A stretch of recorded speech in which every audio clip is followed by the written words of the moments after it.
And we're going to need our help for Parshas Barashit. Because as you are well aware, the first parsha of the Torah, it's the first parsha of the first book, it's unanimously agreed upon to be the most difficult parsha. You read about Genesis, and you have all of creation in one verse, the first verse. There was the creation of heaven and earth. Heaven, well, that's all the upper spheres. Well, the lower spheres, they're known as earth. God created it all. And if you just read one verse in the Torah, you may be intrigued. The heavens. Tell us more. Tell us more about the heavens. Give us the details. The first verse of the Torah addresses the heavens, and we find nothing else. In the ensuing 5,844 verses, the Torah's focus narrows after one verse. Thenceforth, the focus will be solely on the lower spheres. Chapter 1, with one verse, we have the entirety, the generality, and then we have the whole chapter talking about the details. 6 days of creation of the lower spheres. The animals, the birds, the fish, the water, the dry land, the light, the darkness, the sun, the stars, the moon, and of course, humanity, mankind.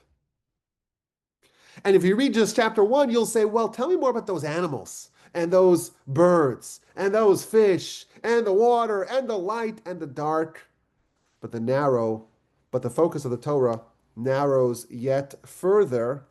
After one chapter, we no longer hear about anything else in the lower spheres. From chapter 2 and on, the focus of the Torah is Adam, is mankind, is humanity. In chapter 2, we get more details about the creation of Adam. He's created as dust from the earth. Well, that's his body.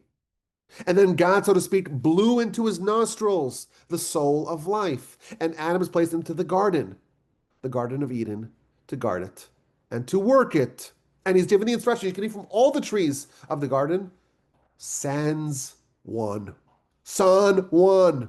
The tree of knowledge, Eitz Hadas, Tovara, that you must not eat from. And we have a long description of Adam giving names, proper, fitting names to all the animals. And Adam is given a wife. It's not good for man to be alone. I will make for him a partner, a spouse. And Eve is crafted as a partner for Adam. And then we read about the wily serpent. And he seduces Eve, and she eats from that forbidden fruit. And she gives to Adam to eat as well. And this terrible sin in the garden, it alters mankind dramatically. Their eyes are opened. They realize that they're naked. They become bearers of the Yetzer Hara. Within them, they have a force propelling them, encouraging them, goading them, seducing them to do bad. They are very significantly reduced in stature. They're cursed and they're banished from the garden. The garden is protected thenceforth with a flaming, swirling sword, barring entry to all but the worthiest. Ever since then, it's the hope, it's the yearning of all to try to figure out how we can undo what Adam did, how we can reverse his sin and the concomitant curses thereof, and we're still working on it. We read about Cain and Abel, a spurned sacrifice. Cain is upset, is despondent, is depressed, and that leads to the first homicide, the first fratricide. Cain is marked, Cain is punished. Eventually, he has a rather dramatic death. Adam and Eve bear a third son, Seth, and we read about his line all the way to Noah. The parsha ends with the decline of humanity. With the exception of Noah, humanity is spiraling into inextricable sinfulness. Humanity was in need for a massive shakeup, for a massive refresh. Now, it's important to share the following idea. Of course, we know that the Torah has infinite depth. It's as broad as the land. It's as deep as the sea. It's vast. It's endless. And there are so many dimensions. There are 70 facets of Torah. And it should just tell us that there are four different realms of interpretation, known as the Pardes, the Pshat, the simple understanding, the Remez, the illusion, the allegory, the Drash, the homiletical interpretation, and of course, the Sod, the hidden interpretation. You could have dozens of interpretations, hundreds, thousands, I don't know, infinite, on each level, on each one of these four dimensions. So when we're trying to understand Torah, we have to understand there's a lot there. It's infinite. And Rashi, he's always our go-to, and he himself writes multiple times that his intention is to focus on the pshat level, meaning the simple understanding of a verse. You have a verse, the Torah is telling you something. What is it? What are the questions we have to answer? And what are the insights that we have to share to make this understandable? Now, what Rashi does, he takes the manifold different commentaries from the Midrash, from the Talmud, and he identifies the one, the two, the three that most conforms to the pshat, to the simple understanding, and that's what he shares. My grandfather, blessed memory, used to train us that when you read a comment in Rashi, and it seems very far from the simple interpretation, you have to understand that Rashi, the great commentator, the great curator of the Midrash, of the Talmud, he selected this as the most simple interpretation. Because there are some verses that there's no way to avoid going into the depth in order to understand the verse even simply. And my grandfather, blessed memory, used to say, Parshas Barashit, there's no way to have a simple interpretation that avoids plunging into the deeper, into the more mystical, into the more Kabbalistic realms. You think about it. We have 6 days of creation. Is there any way to explain that simply? We have the light. Day one, there's light. In our universe, every light must have a source, like the sun. Well, the sun appears on day 4. So where's this light from day 1? So, of course, Rashi tells us it's the hidden light. It's a light that was too good, and God put it away, hid it for the righteous in the future. That's not that's not simple at all. You read about how the earth was empty, it was desolate, there was darkness on the face of the abyss, and the Spirit of God was hovering on the face of the water. That's a very early verse in the Torah. Go explain that to me simply. Man is created in the image of God. Explain that to me simply. You have the garden, and the trees in the garden, and the tree of life, and the tree of knowledge, and the 4 rivers that emanate from the garden. There's no way to understand any of these things simply. Adam's test, Adam's sin, the temptations of the serpent, Cain and Abel, the entire Parsha is a riddle wrapped in a mystery, inside an enigma. It seems totally impenetrable.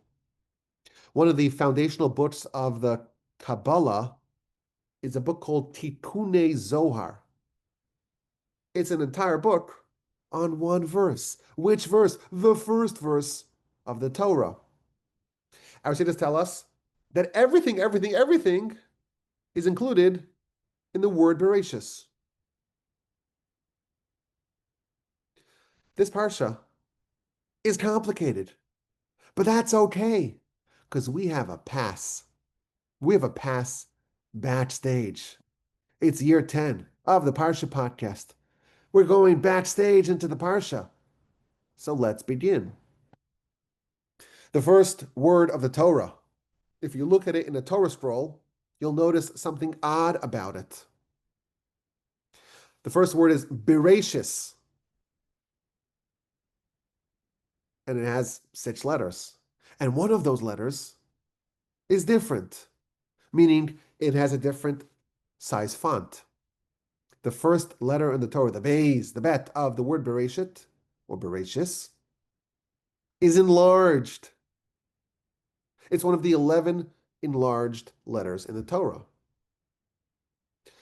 The first letter of the Torah is the letter Bet for the word Barashit, the enlarged one. Why does the Torah begin with the letter Bet, the second letter, not the letter Aleph? Is that a question that would bother us? It has to start with some letter. The word Bereshis, well, that's a fitting word to start the Torah with. Why not the letter Aleph? That's a question that would never bother any one of us. You open up the Midrash, and the Midrash addresses this question at length. Why does the Torah begin with the letter Bet, the letter Beis, the second letter, not the first one? To us, that's not even a question we would ask. And we don't understand, like, what is the significance of the letter Bet versus letter Aleph? And the Midrash gives a variety of answers. Well, if you look at the letter Bet, first of all, you'll notice the way it's shaped. It's like an inverted C, but more boxy, with a little appendage coming out of it. That's probably the worst way to describe it. So think of a horizontal line, and then on the right side of the horizontal line, there's a vertical line, and then there's another line, so like a three sides of a square, but then and the left side of the square being empty, and then on the bottom right corner, there's a little appendage coming out of it. So if you look at the letter Bet, it's open on only one side, on the left side. The right side is all closed. Top is closed, the bottom is closed. Says the Midrash, the Torah starts with letter Bet because there are other things outside the scope of the Torah.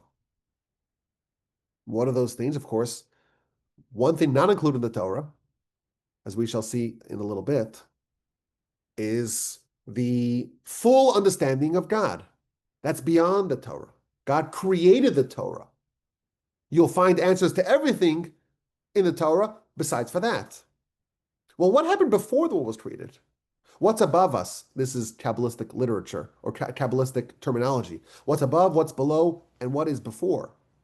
All those things are boxed out. There's only one place to go, to the left, which Hebrew, of course, you read right to left. That's the Torah's way of saying there are things that are beyond you that you are not allowed to probe. And that's when the Torah starts to letter Bet in that unique shape. Because there are questions you could ask, there are questions you could ponder, and there are things that are beyond us, and we are forbidden to ponder it. And that's why the Torah starts to letter Bet. That's the first answer. And the Midrash adds some more explanation, some more sources. It cites in Devarim, Deuteronomy. It talks about how you're supposed to investigate. You're supposed to ask about the early days. You're supposed to ponder everything that happened since the day one of creation. But what happened before that? That you're not supposed to ponder. You're supposed to look from one end of the world to the other end of the world. All that you should ponder and probe and investigate. But beyond that, you can't. That's very interesting. The shape of the letter Bet that starts the Torah, that teaches us this idea, says the Midrash. The Midrash offers a second answer. The gematria system works in order. You start with the letter Bet. You start with the letter Aleph.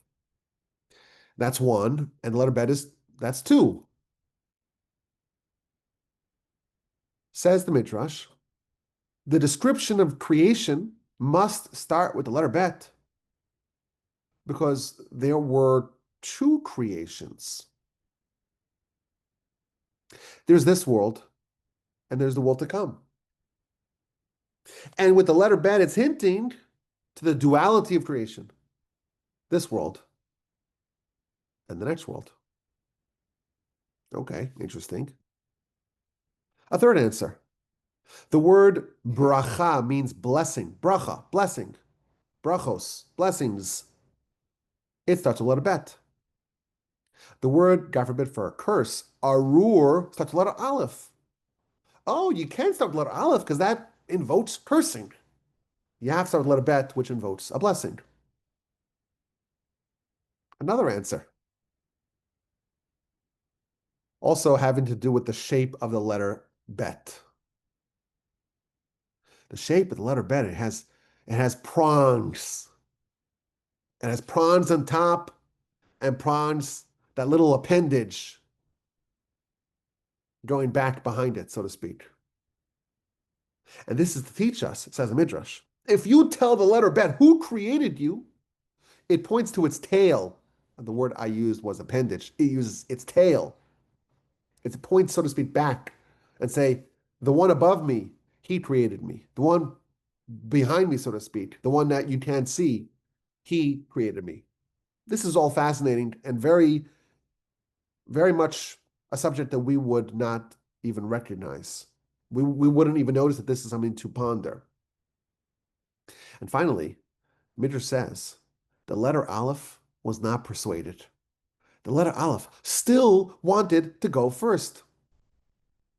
And for 26 generations, the letter Aleph was complaining, was filing its grievances with God. I'm the first letter. Why didn't you create the world with me? Why with the letter Bet? And God responded, the whole world was created for one purpose. It was all for the Torah. And thus, when the Torah was finally given to the world, that's the completion of Genesis. And how was the Torah given to the world? What was the initial conveyance of Torah from heaven? Of course, that's the Ten Commandments. And what's the first of the Ten Commandments? I am the Lord your God. And how do you say that in Hebrew? Anochi Hashem Elokecha. Anochi, I am the Lord your God. Anochi begins with the letter Aleph. So for 26 generations, the letter Aleph is complaining. And God says, okay, you'll have your time in the limelight. The actual creation, the fulfillment of creation will indeed begin with you. Very fascinating. Again, this is not even the first word of the Torah, it's the first letter. And the commentaries suggest maybe a deeper insight into what's happening over here. Why is it preferable to create the world with letter Aleph? The letter Aleph, it's an amalgam of three different letters. This is an idea we've spoken about many times in the past. Some letters, most letters, in fact, are composites. They're made up of other letters. The letter Aleph is a composite of three other letters. It has a diagonal Vav, and it has a Yud on top and a Yud on bottom. That's the shape of the letter Aleph. Now, what's the gematria of Vav plus Yud and Yud? Well, Yud is 10. Another Yud is another 10, so that's 20. And Vav is 6. 26. 26, as we know, the four-letter name of God, the Yud, and then the Hey, and then the Vav and the Hey, that's 26. So the letter Aleph symbolizes God. The one description we have of God in the Torah is God is one. Echad begins with the letter Aleph. The deeper question of the Midrash is, why was the world not created with the clarity of the revelation of God? The letter Bet is two. There's two paths. There's the ability to ignore God. There's the ability to live a whole life and not even once consider the fact that you were created. There are people like that who never pray, who never have episodes of faith, who never acknowledge that they are the handiwork of an all-powerful, almighty, all-knowing, omniscient, omnipotent God. That's a possibility. There are two paths. There is an alternative to God. And of course, there's a reason for that. There are two worlds. If we did not have the letter bet, the two options, so to speak, we would not have the possibility to earn the world to come. So there's a whole philosophical debate over here. Should the world be created with unimpeachable clarity of God or not? The letter bet says no. The letter aleph says yes. The world was created with the letter bet. The sign of revelation, that's a recreation of the world, so to speak, with the letter aleph. It's revelation of God that's unimpeachable. And for 26 generations, the letter aleph, this force, this concept of clarity, was desirous to have a revelation of God, a revelation of God that cannot be challenged, that's unimpeachable. After 26 generations, no, how does that work? 26 generations, 10 from Adam to Noah, 10 from Noah to Abraham, Isaac, Jacob, Levi, Kehas, Amram, Moshe. 26 generations. Now, if you do some clever math, you find something very interesting. If the first letter is the letter bet, and for 26 generations, the letter aleph is complaining, how many letters are there in the Hebrew alphabet? So you may say, well, there are 22 letters, and that would be correct, but not fully correct. And the reason why is because some letters are capitalized. Now, we know if it's a noun or if it's the first letter of a word that begins a sentence, there's certain letters that we capitalize when we write in English. But imagine there's capital letters not at the beginning of the letter, but at the end of the letter. Makes no sense, right? But that's how it works. Imagine. But it's not all the letters, it's only some of the letters. Only some of the letters. Which letters? The mem. A mem at the end of the letter is shaped differently. A nun, a tzaddik, a pei, and a chaf. Mansapach. Funny word. So there are actually 27 letters.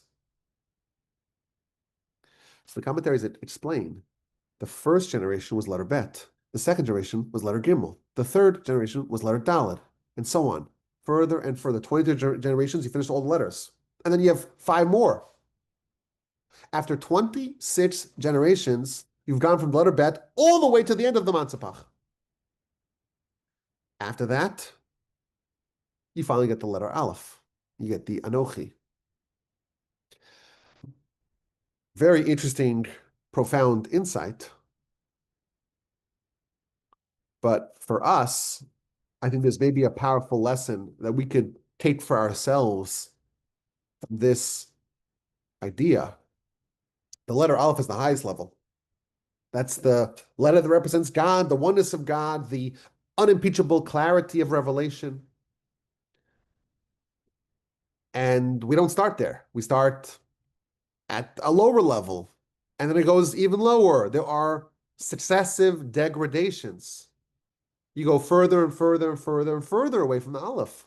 Gimel, the daled, the hey, the vav, the zayin, and so on. You finish the whole alphabet, and then you have these extra letters. And then you're the furthest point away from the aleph. After 26 generations of degradations from the lowest of the low, emerges the reclamation of the aleph. This is a format that we see in many places in our history and in the Torah, that sometimes the point of absolute purity emerges from the most unexpected places. Abraham is the classic example of this. Where did he come from? His father, well, he was a Khan Yashanti, a connoisseur, a purveyor of idolatry, who took his own son to be killed because of the crime of monotheism. How does Abraham emerge from Terach? It's a mystery. We don't understand how that works. There's no way that someone who changes the entire world, who brings light illumination, spiritual vitality to the whole world, changes the entire trajectory of all of humanity, of all of created existence. How does such a beacon emerge from Terach? Sometimes out of the lowest of the low emerges the Aleph. The Talmud tells us Messiah will come in one of two generations. Either a generation that's entirely righteous or a generation that's entirely wicked. There's two ways to get to the Aleph. Either you earn the Aleph or you are so far from the Aleph. There's no connection at all to the Aleph. And with the total absence of light, you have a collapse of evil, a collapse of heresy, and a brilliant light of Aleph emerges. It's an idea that just from the first letter of the Torah, but let's continue. We have the creation of Adam. And Adam's created in chapter 1, but that's, of course, in the context of 6 days of Genesis. Chapter 2, we get a more expanded description of the creation of Adam. And we have a very puzzling verse, chapter 1, verse 26. Vayomer Elokim, God said, Na'aseh Adam, let us make man. Well, who's us? God's the only creator. Now, of course, you go to the next verse. The verse says very clearly, God himself made Adam. But why does verse 26 say, Na'aseh, let us make man? In our image, in our likeness, and so on. So Rashi, of course, tells us that this is teaching us the humility of God. Why? Because man is similar to the angels. He's in the image of God and the image of angels. Whatever that means, we don't know. Again, it's a mystery. Entire books like this thick, very thick, 3-4 inches of very small letters to explain what it even means. What does it mean, the Tselem Elokim, the image of God? But there's some sort of overlap between man, humanity, and God, and the angels. So the angels have a horse in the race here. There's some sort of competition between humanity and the angels. And God thought it would be inappropriate to not consult with the angels before creating Adam. So Rashi is telling us, Na'aseh Adam, let us make man. It's a discussion, it's a consultation that God had with the angels. Now, what did the angels say? Rashi doesn't tell us. What was their thoughts on this experiment, this bizarre experiment of a man, of a hybrid, of the lowest of the low with the highest of the high? What a crazy idea. So Rashi doesn't tell us. You open up the Midrash, we find a few different takes in the Midrash. One idea is that God consulted the angels, and the angels couldn't agree. There were different groups of angels, each advocating something else. Some angels said, create man, it's a good idea. Others angels said, don't create man, it's a terrible idea.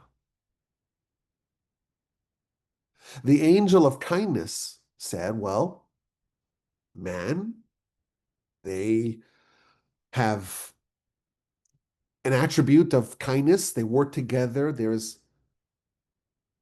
collaboration amongst humanity. He's worthy to be created. And the angel of truth said, no, it's just full of lies. The whole creation of humanity is just a lie. It's an oxymoron. It's truth and falsehood mixed together. You can't create man.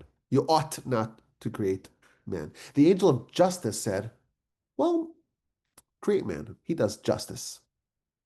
And the angel of peace said, don't create man. They just fight all the time. So the angels are having this big spirited debate, says the Midrash, about whether or not it's a good idea or a bad idea to create man. And the Midrash concludes that while they're actually in the middle of their rancorous, strident debate, they're arguing, debating back and forth. It's like debate club. The Midrash says, like, these are arguing with these. This whole big, vigorous debate. God just creates man. And the guy goes back to the angels. What are you arguing about? He's made already. It's too late.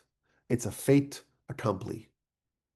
That's what the Midrash says. Very striking, bizarre, strange Midrash. Because on one hand, we're told, well, God wants to consult the angels. The angels, they have skin in the game. It's important for them to have their opinion noted and expressed. And in the middle of the debate and the dialogue, God just goes off to the side, so to speak, and creates man. And goes back to the angels. Why are you debating? It's over. Man is here.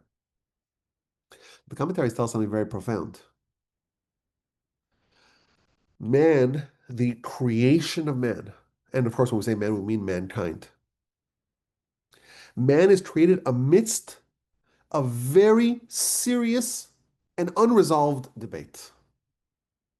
Whether this thing, this mixture of the highest of the high, the soul of man is way higher than the angels, and the lowest of the low. What a human could do physically with their body is worse than any animal. The amount of destruction, devastation, corruption, criminality, and evil that a man could do with their body is worse than any animal. This idea of this creation, it's a creation amidst a very serious and unresolved dispute. And it's important for us to know that, because again, the Torah is written for us. And we have to know this. It's important for us to know that there's a consultation and it was not resolved, and there's arguments on both sides. And it's a very, very good and persuasive argument to say we should not exist. We should not exist. That's a legitimate take. And we have to walk around with that realization because it amplifies the riddle of human life. On one hand, we have to realize that our creation, our existence, it's the whole reason why the whole world's created. And everything hinges upon us. And we have the levers to effectuate all the change in all of the realms and dimensions and spheres. We have to walk around, the Hasidic masters say, with two teachings in either pocket. On one hand, we have to remember, Bishvili Nivra Holam, the world's created for me. Every person must say that. The entire world was created for mankind, and one person, a single person, can't fulfill the purpose of all of created existence. Now that really amplifies our value and our importance. And that's got to be a teaching in one pocket. And in the second pocket, we have to have a second teaching that says, Anochi, Afar, Va'efer, I am but dust and ashes. I'm nothing. I'm worthless. You tread upon me, not notice me. I'm the lowest of the low. And humanity, and the riddle of humanity, is the mix of those two sentiments. When I was reading this midrash, I was reminded of a fascinating teaching in the Talmud. The Talmud cites a debate, a multi-year debate between the academies of Shammai and Hillel. These were the two great academies of our people. And what was the content of this multi-year debate between these glorious institutions, these glorious academies? One side was arguing, Noach lo la'adam shelo nivra yoser mishenivra. It's better, it's preferable for a person to not have been created than to, yes, have been created. Are we better off existing or not? One side says yes, and one side says no. And that was not resolved after multiple years. We're getting here a picture, what our sages are telling us, what the Torah is telling us, what the Midrash is telling us is, it's not so simple whether or not it's a good idea for us to exist. There are very good arguments why we should exist and we can accomplish wonderful things. But of course, there's a grave danger It's like a nuclear bomb in our hands. And when we are aware of that, the Torah tells us this, I think it gives us a very profound understanding of what we're supposed to do in our life. Because now we're here, like the Talmud there concludes. Talmud actually concludes, which is very surprising. It's better to not be created.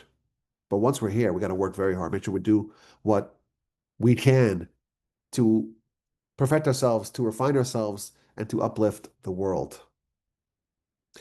The duality of man appears in many places in our Parsha. In chapter 2, verse 7, we read about the creation of Adam. Again, a lot of people say, well, Adam's created twice. There must be multiple authors. It's such a silly, infantile reading of the Torah. Because, of course, as we mentioned, the first chapter is the creation of all of Genesis. And thenceforth, it's just focusing on Adam. So it's going to revisit some of the events of chapter 1 to be told in more greater detail.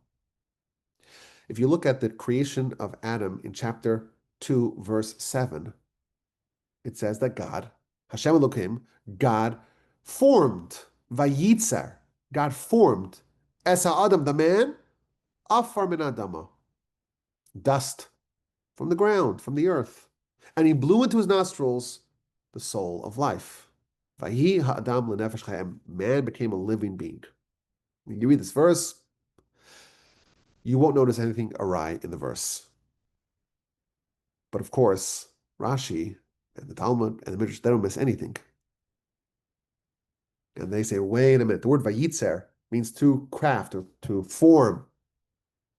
It's like the word bara means to create, ex nihilo, something out of nothing, and the word yatzar or yitzer means to form something out of something else. So if you take a clod of dirt, of dust, and you form it into a body, that's vayitzer. That's to create in that form. But that is typically spelled with one letter yud. A yud, a tzaddik, and a resh. Like the word yetzer. In my book, I argued why the word yetzer hara for the evil inclination was called a yetzer hara. Why does it have that same term that it forms something? But the word yetzer and yitzer is with one yud. Here it's spelled with two.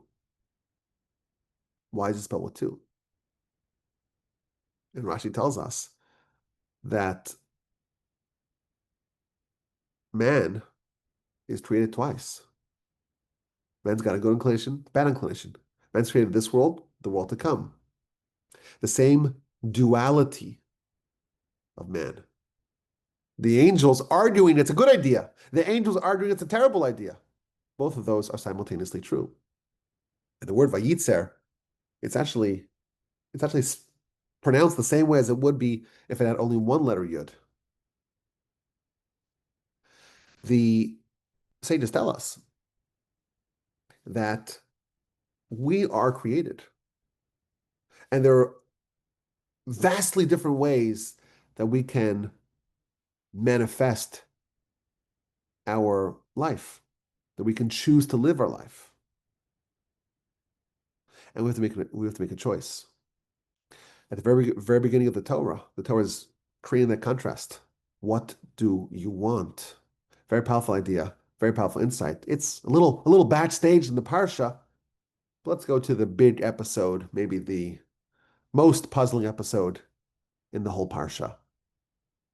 Adam, the handiwork of God. Eve, the handiwork of God. They're placed in the garden with only one instruction. You had one job.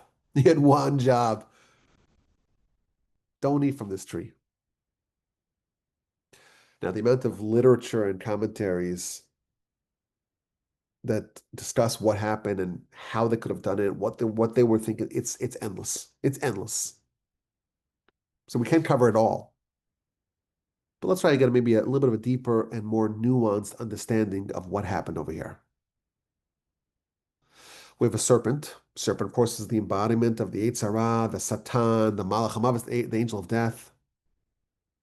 And the serpent entered humanity afterwards, like the venom of the serpent, our sages tell us, that began to course within the veins of humanity after the sin. That's the Yetzer Hara that we have within us. We're trying to expunge so that we can go back to the garden.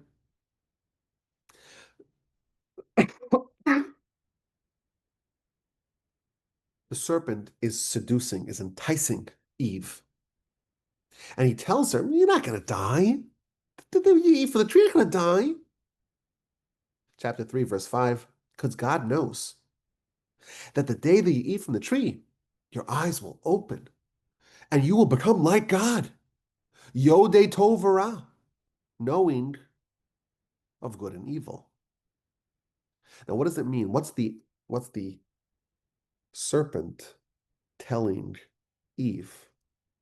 You will become like God. So Rashi says two words that you read it, and this is the simple interpretation. Yotzrei olamos, creators of worlds. You eat from the tree, says Mr. Serpent. You eat from the tree, you'll become creators of worlds. Now, when we read that, we simply say, well, she was hoodwinked. She was tricked. She fell for it. He was a snake oil salesman. The snake was a snake oil salesman, a charlatan. And he just sold her a bag of goods, and she bought it hook, line, and sinker. That's what we say. The Talmud tells us there are three who said the truth and were destroyed. One of them is Doeg. Okay, put that aside. Doeg is a figure from the prophets, times of David. The spies who were sent to scout the land of Israel, they said the truth and they were destroyed from the world. And the Nachash and the serpent of Genesis, he told the truth and was destroyed. That's what our sages tell us. When he told Eve that when you eat from the tree, your eyes will open, the verse actually says that their eyes opened, they realized they were naked. But then it says, you'll be like God, whatever that means, like Elohim, like a powerful one. The word Elohim doesn't always mean God. Rashi says, Yotzrei olamas, you'll be creators of worlds. That wasn't a lie. That was the truth. He told the truth and was punished for it. How could that possibly be the truth? It seems obvious that he's trying to pull a fast one. So this is maybe one angle to the most perplexing maybe story in the whole Torah, this sin of Adam and Eve in the garden. Here's what we know. Before Adam and Eve's sin, they had no Yetzer Hara. They had no force within that was trying to encourage them, to provoke them, to goad them to sin. There was no mixture. There's no admixture of good and bad. The tree of knowledge is good and bad suddenly become commingled. That's the consequence of the sin. Before the sin, it was only good. Yes, there was the serpent, but from within it was only good. And that's what sages tell us. They do the sin, and suddenly the Yetzer Hara operates within them. The Yetzer Hara, that's a pretty nefarious foe. It's a pretty formidable enemy. And it's really hard to combat. And it has a nickname, as I mentioned earlier. It is the venom of the serpent. It's venom. You have venom and you need some anti-venom. You need an antidote. And the Talmud tells us there's only one antidote. There's only one antidote to the serpent's venom. And that is called Torah. Barasi Yetzer Hara, I created an evil inclination. Barasi la Torah tafel. Torah is the antidote. So if you think about it, the serpent, by encouraging the sin, the serpent knew, maybe even Adam and Eve knew, that they would get a Yetzer Hara. And if there is this venom, there must be the antivenom. There must be some way to combat it. There must be an antidote. So with the sin, we have the insertion of the evil inclination. The only antidote of that is Torah. And that's the only way to remove or to even tame the venom of the serpent. So, in effect, with the sin in the garden, humanity was assured that they will receive Torah. Now, what is included in Torah? There are 50 realms of wisdom, of insight. All of them. Moshe got 49 of them. Now, Moshe got all of Torah. But in Torah, there are only 49 realms of wisdom. The one realm of wisdom that is not included in the Torah is, as we mentioned earlier, it is the understanding, the complete understanding of God, of the infinite. God created the Torah, and thus everything that came subsequent is included in the Torah. But God himself and that wisdom, we're calling it because that's what the Talmud calls it, and the Ramban in his introduction to the Torah explains this idea, that's not included in the Torah. Now, of course, we know the Torah was used as a blueprint for everything that came subsequently. The first creation of God is his Torah. And everything that was created subsequently was created via the Torah that God created. If someone is a bearer of Torah, they are a bearer of the power that created the worlds. All subsequent creations are subservient to Torah and are included within it. Torah is the means through which God created the world. Anyone who's a bearer of Torah can do the same. When the angel told Eve, once you eat from this tree, you'll become a creator of worlds, he was telling the truth. Because you eat, you get the Yetzer Hara, you get Torah. Torah is the blueprint for creating worlds. Now you read this is the first Parsha. It gives us a very different perception of what Torah actually is. Now, the question we have to, of course, ponder, how indeed does Torah create the worlds? How do you do it? I want to engage in some world building. How do you do it? So I'll tell you how you do it. First of all, just this is what the Mishnah says, so it's not up for debate. You do one mitzvah, you create an angel. It means that there's a creative exercise within Torah that you create an angel. That's part of building out a world, right? But here's the idea. I think it's a very powerful idea. And it's a bit of a scary idea, but a useful one to live a very robust and meaningful life. We are always in world building mode. Always.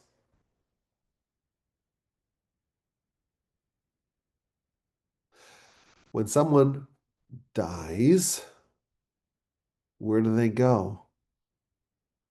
They go to the world that they built in their lifetime. Everything that you do, every mitzvah that you have the great privilege of performing, every word of Torah that you study, every kindness, every charity, every mitzvah, every prayer, every act of devotion, every act of self-sacrifice, every overcoming of the Yetzer Hara, that is building worlds.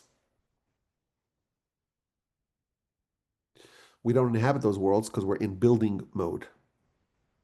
You die, which I hate to say it's going to happen to all of us. Forgive me for being the bearer of bad news. We're all going to have that Where are we going? We're going to the next world. What's the next world? Then the next world is the world that has your signature in it. It's the world that you built with your Torah. Now, this may also sound fantastic to us, but I will tell you, it's a Mishnah. It's a Mishnah. The Mishnah says, in the future, God will bestow upon every righteous person 310 worlds. 310 worlds. Lehanchil leohavai yesh. The word yesh, it's a yud, it's a shin.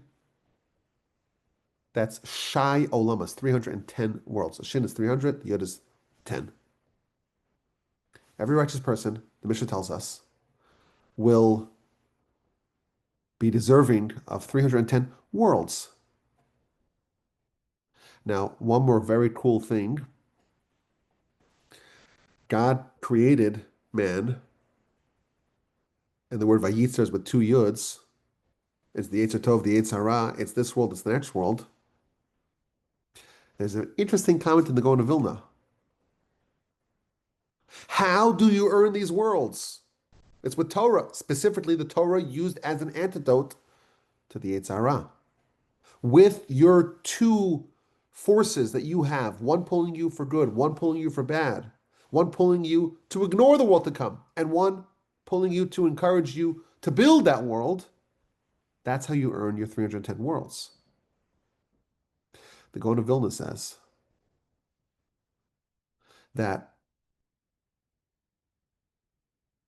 300 of those 310 worlds are earned with overcoming the evil inclination, and 10 are with hearkening to the Yetzer Tov, to the good inclination. Oh, and by the way, Vayitzer, which is the word to form man, it's the Gematria 310. We're starting off the Torah again. We're in the book of Genesis, Parshat Barashit. It's all very, very deep. And we're trying to go a little bit backstage to see those parts of the Parsha that maybe we would have missed.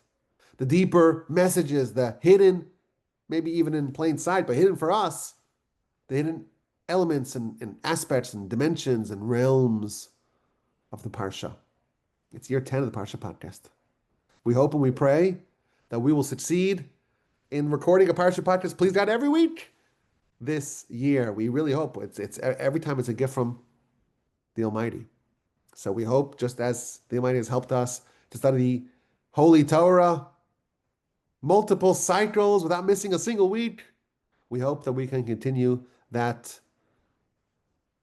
streak this year in good health and in good spirits. From the Torch Center in Houston, Texas, I hope you have a wonderful rest of your day.